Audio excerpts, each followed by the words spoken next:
তাবৎ ঈমানদার কামাসালিল জাসাদিল ওয়াহিদ, একটা শরীর, one body, জাসাদুন Wahid. এই পৃথিবীর প্রত্যেকটি ঈমানদার এক দেহের মতো বলেছেন মুহাম্মাদুর রাসূলুল্লাহ।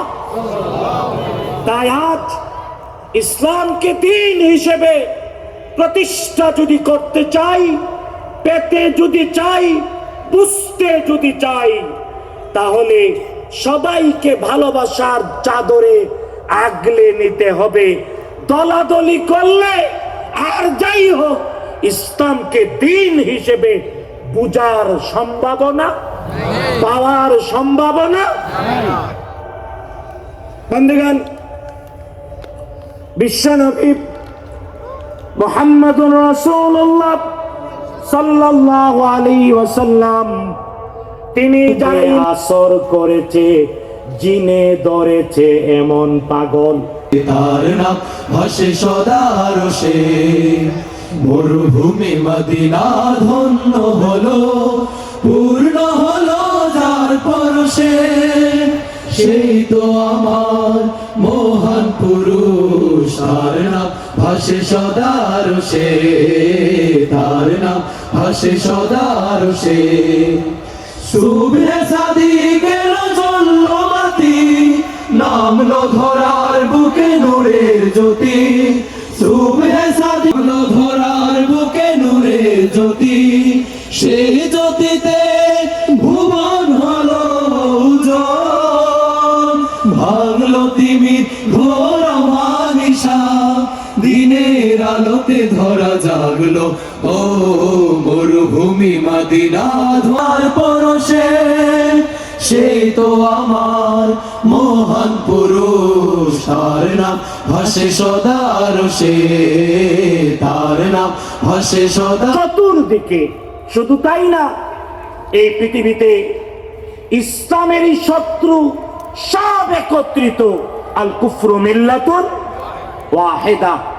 শুধু তাই না, ইসলাম যাতে দ্বীন হিসেবে প্রতিষ্ঠিত না হতে পারে, এই জন্যেও ইসলামের শত্রুরা 5টি জিনিস করে। ওরা করে ইসলামকে দ্বীন হিসেবে প্রতিষ্ঠা যাতে না হয়, আমরা শত্রুরা যাতে ইসলামকে কলঙ্কিত না করতে পারে, বরং ইসলাম দ্বীন, মরলে পরেও মুনকার নাকিরের প্রশ্নের জবাবে ইসলামকে দ্বীন হিসেবেই বলতে হবে। আর না হয় মুক্তি পাওয়া যাবে না। বন্ধুগণ, আজকের পৃথিবীর ইসলামের শত্রুরা মুসলমানদেরকে, ইসলামকে, দ্বীনকে ধ্বংস করার জন্যও এই 5টি অস্ত্র ব্যবহার করে। তারা করে নেগেটিভ, আমরা করব পজিটিভ। রাজি আছেন? 1 নম্বর, ইসলাম দ্বীন, আর দ্বীন হওয়ার কারণে ইসলাম আমাদেরকে কিছু চিত্র শেখায়। আমি কি বুঝাতে পেরেছি?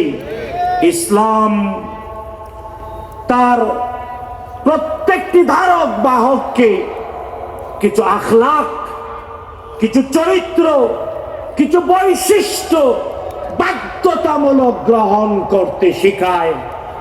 আর এই আখলাক ইসলামের প্রথম সৌন্দর্য। কারণ শাহজালাল, শাহপরাণ তথা পৃথিবীর দিক দিগন্তে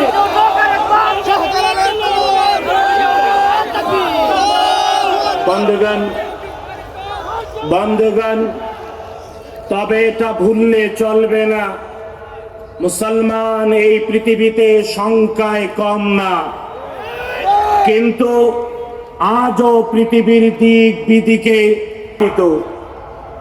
যদি প্রশ্ন করি, নিজেদেরকে অনেক উত্তর হয়তো পাবেন। তবে হ্যাঁ, বিগত শতাব্দীতে পৃথিবীর অন্যতম শ্রেষ্ঠ একজন আলেম, যাকে মিশরের আল আজহার বিশ্ববিদ্যালয়ের আমাদের শিক্ষকরা বলতেন আয়াতুম মিন আয়াতিল্লাহি ফিল আরদ, এই পৃথিবীতে আল্লাহর নিদর্শনগুলোর একটা, যিনি তার 27 বছর বয়সে ধ্বংসের কারণে বিশ্ব কি হারালো। নাম শুনছেন এই বইয়ের?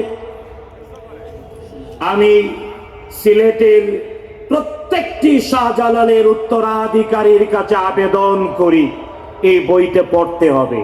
পড়বেন? বই পড়বেন? মুসলমানদের ধ্বংসের কারণে বিশ্ব কি হারালো, পৃথিবী আজও উন্মুখ হয়ে